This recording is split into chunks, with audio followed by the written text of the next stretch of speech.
Dialogue Migration. Dialogue Migration.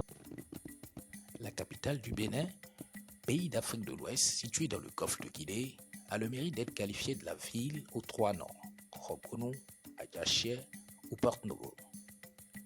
Une réalité que se propose de découvrir Dialogue Migration dans ce podcast avec notre invité, André Bacho. Il est médiateur culturel et socio-anthropologue. Rencontré au musée romain de Porte-Novo, il raconte l'histoire qui se cache derrière ces appellations de la capitale du Bénin, entre migration, brassage social et linguistique.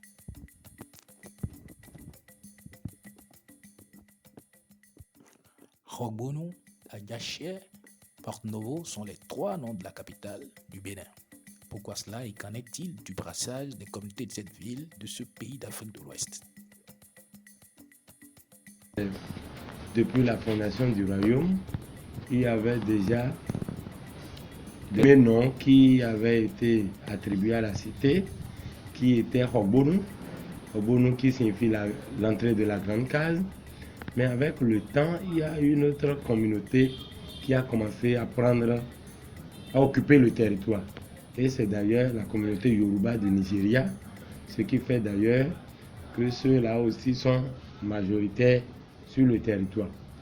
Il faut dire, avec leur présence des autres, l'autre pour se faire démarquer, il se faisait appeler Adjaché et Adjaché. Adja se voit représenté en miniature. Eh bien, c'est ainsi que progressivement les autres, pour le démarquer du grand groupe qu'eux ils représentaient, ils disaient Adjaché, Adjaché. Eh bien, quand vous allez entendre ceux qui aiment dire Adjaché aujourd'hui, c'est les Yoruba. Il faut dire, le troisième nom est apparu avec l'avènement de la traite négrière, et dont l'un des négriers du nom de Cassius de Campos, portugais, va donner à la cité Porto-Novo. D'aucuns l'interprètent à deux. On a deux versions par rapport à la signification. D'autres disent que c'est nouveau port pour accoster les navires. D'autres disent que c'est parce que la ville ressemblait à une autre ville au Portugal. Donc ça veut dire nouveau Porto. Vous voyez, non? Oui. L'autre ville s'appelait déjà Porto. Mais en portugais, il est clair que Porto-Novo signifie nouveau port. Okay. C'est ce que ça signifie en fait. J'en ai demandé au portugais, c'est ce qu'on m'a donné comme explication. Okay. Maintenant, brassage, du fait déjà que nous avons les Aïnovi, qui sont les descendants du fondateur, ça forme indirectement un grand groupe qui avait en bataille une langue qu'on appelle Aladagbe. C'est la langue avec brassage avec les autres langues, ça a créé une nouvelle langue qui est le Goun. Vous voyez? Mais c'est l'autre vraie réalité, c'est qu'il y a un second nom, un second groupe du moins, qui est composé des Yoruba qui parlent pratiquement le Yoruba et les langues apparentées au Yoruba. C'est pour dire les Nago et consorts.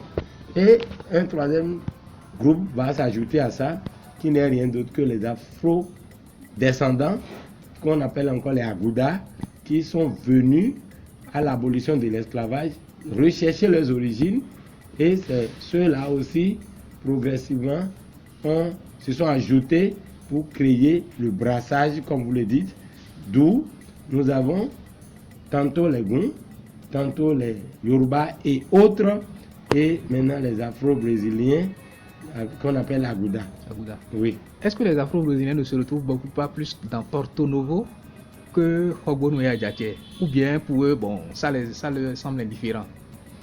Ils se retrouvent facilement dans Porto-Novo tout simplement parce que cela est plus historiquement. Porto-Novo trouve son origine et son essence avec un Portugais, et c'est plus propre à une histoire vécue par les Afro-descendants. Vous voyez? Donc, qui n'est rien d'autre que, comme je l'ai dit, la traite négrière. Et parlant de traite négrière, c'est ça qui a d'ailleurs donné le nom Porto-Novo. Donc, facilement, c'est la colonisation qui a fait planter le nom Porto-Novo, plus connu de tous. Et d'ailleurs, à travers les archives, c'est le nom que tout le monde connaît pour la plupart du temps. Porto Novo, capitale du Bénin. Voilà ce qu'on peut dire. Et aujourd'hui, comment se vit ce brassage-là aujourd'hui? Après ces années, je ne dirais pas d'occupation de territoire, de colonisation, de fin de la traite négrière, voilà, et de colonisation, et aujourd'hui... Ici, le vivre ensemble à Porto Novo ne cause aucun problème, ce qui fait qu'il n'y a jamais eu d'extrémisme ni de soulèvement interculturel ni entre religions.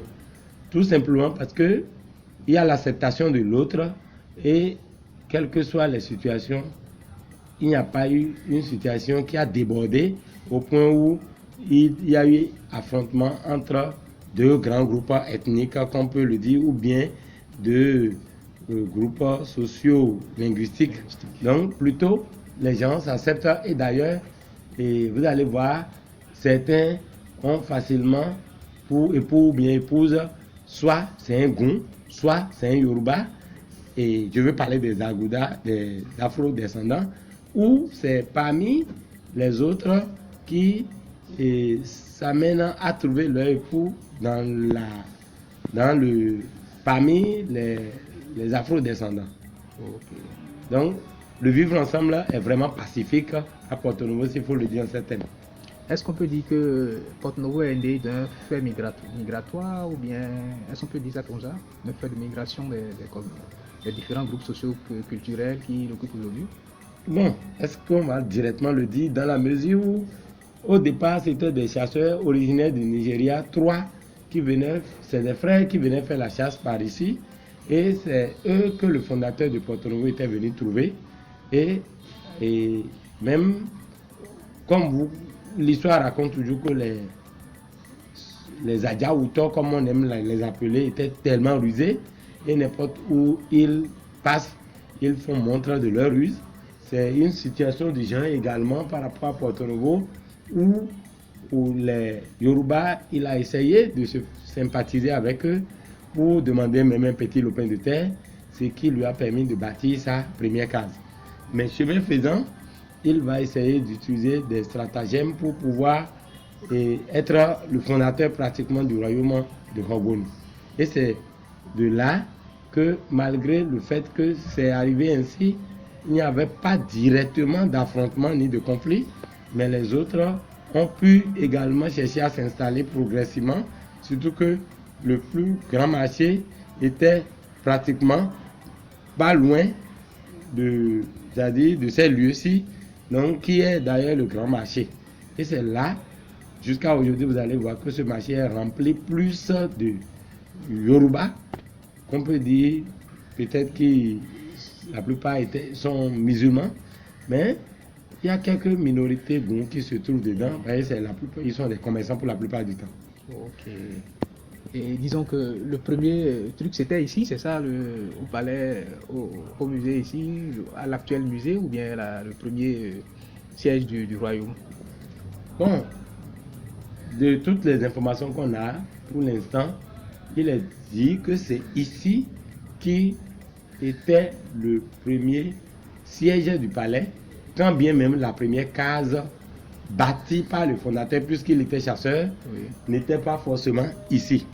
Mais c'est un peu en retrait d'ici, et c'est là qu'il avait habité, et jusqu'à aujourd'hui, on le considère en tant que tel. En évoquant par exemple le Goun, vous avez parlé du brassage linguistique, oui, qui a donné naissance à cette... oui, tout simplement parce que quand il parle de Aladagbe, à l'origine n'était pas directement l'actuel Goun qui est parlé, et la plupart des langues que nous avons, surtout quand on va parler d'apparenté, puisque le fond au départ, ou bien autrement dit Aïs, en griffe, c'est pas la langue toujours originale, il y avait une langue originale commune à ceux qui sont originaires d'Adjatado, mais chaque fois qu'ils restent dans un milieu, ils côtoient d'autres peuples, les autres peuples essayent par brassage de modifier la langue. Il y a des emprunts linguistiques. Oui, il y a des emprunts linguistiques qui justifient le fait que finalement une langue nouvelle s'adopte et se crée.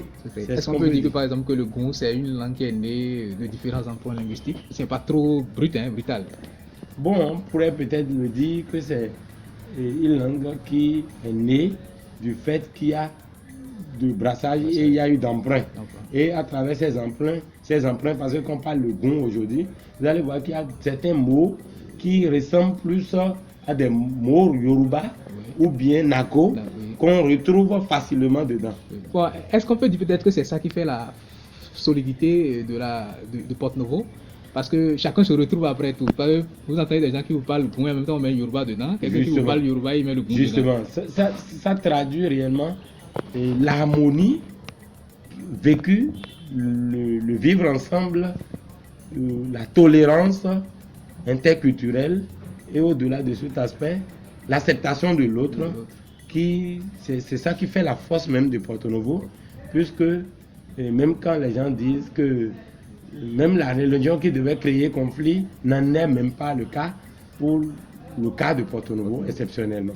Si c'est par rapport au royaume, c'est l'idée aussi d'éviter ou bien de fuir les conquêtes d'un royaume qui amène toujours d'autres à s'éloigner géographiquement pour s'établir ou bien pour éviter coûte et coûte que l'autre puisse chercher à vouloir à jouer son influence sur soi, que d'autres ont essayé de prendre un peu de recul dans l'espace pour pouvoir s'établir. Maintenant, par rapport à ce qui concerne le mouvement migratoire hors du Bénin, c'est-à-dire dans l'Afrique ou bien hors de l'Afrique et qu'on sort, et peut-être parfois même en Europe, c'est le manque de moyens ou bien le sous-emploi qui explique le fait que chacun cherche le mieux-être, et c'est dans la quête du mieux-être. L'Eldorado, entre griffes, comme d'autres l'imaginent, surtout si c'est l'Europe et qu'on sort, qui amène beaucoup à pouvoir voyager, aller, ou bien ils ont appris peut-être qu'un frère ou bien un proche, une proche à la famille se retrouve hors du pays. Du coup, de communication en communication, l'idée de pouvoir se déplacer pour toujours croire, réussir comme lui aussi amène d'autres à voyager. Mais autre chose, nous sommes dans un pays où l'employabilité de la jeunesse cause problème compte tenu de l'inadéquation de formation et emploi. Ça fait que d'autres préfèrent aller se chercher hors du pays, surtout que ailleurs la main d'œuvre dans tel ou tel domaine est plus prisée que dans le milieu dans lequel ils ont grandi, et ils sont en train de voir qu'il n'y a pas en tant que tel d'avenir pour eux. C'est ce qui les amène à se déplacer. Oui, justement. Bon, là maintenant c'est pour finir. Hein. Quel mot pour conclure et mieux peut-être votre regard sur toute cette richesse qui est née du déplacement de ces différentes communautés et les perspectives pour l'avenir? Il faut dire, pour ma part, nous avons une diversité culturelle au terme de ces mouvements migratoires qui ont d'ailleurs généré plusieurs autres langues qui restent inconnues d'une seule personne dans le pays, parce que tout est aussi orienté selon le milieu quand on est au sud, que ce soit le sud, s'il faut le dire. Les langues sont toujours des langues apparentées, et quand on se retrouve pratiquement dans les milieux fonds, nous avons des apparentés de langues, comme je l'ai dit, mais ça a créé plusieurs langues pratiquement, où au Bénin seulement on peut dénombrer plus de 100 et quelques langues, surtout qu'au nord nous avons 52 langues. Et quand on est dans le centre, il y a un certain nombre de langues. Quand vous allez dans le Mono-Koufo, vous pouvez dénombrer jusqu'à 15-16 langues. Et quand on a parlé de Porto-Novo et consorts, c'est des langues dérivées toujours du fond que nous avons, parce que c'est ce qu'on peut que dire de ce que cela a donné. Mais ça a permis également le brassage, l'acceptation des uns et des autres, surtout qu'à un moment donné, l'idée de taire le régionalisme pourrait fédérer les efforts et amener les uns à s'asseoir, à se comprendre, à s'accepter. C'est dans cette perspective que cela est très riche et prometteur pour un Bénin qui se veut uni et on veut que tout le monde parle le même langage pour le développement. Monsieur Bacho, merci beaucoup. Je vous en prie. Migration, brassage social et linguistique étaient au cœur de ce podcast de Dialogue Migration. Avec notre invité André Bacho, médiateur culturel et socio-anthropologue, nous avons décrypté ces paramètres dans la cohésion et la coexistence à Porto-Novo, la capitale du Bénin. Des faits historiques aux réalités actuelles, notre invité a levé le voile sur les subtilités dans cette ville. Merci de nous avoir suivis et à bientôt pour un nouveau numéro du podcast de Dialogue Migration.